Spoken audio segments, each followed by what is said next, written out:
monetize ka na ba sa Star tapos hindi ka pa rin makapag-setup dahil wala kang TIN number?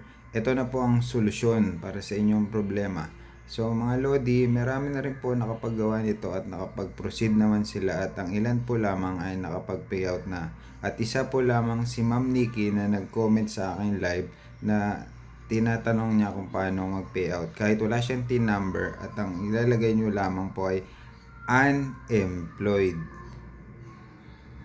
Kailangan po ganyan, capital letter na unemployed. Bago magpo-proceed na po yan mga Lodi. Tapos ang syempre, ang susunod po ay yung BAT.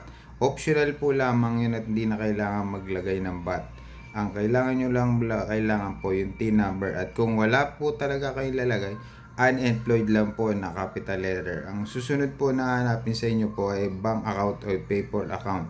Pag wala po kayo niyan, ay pwede na po kayo mag-download sa Play Store ng PayPal or yun, ang pinaka the best na gamitin. O, done. Paki-share na lang po at follow. Maraming salamat po. Good morning.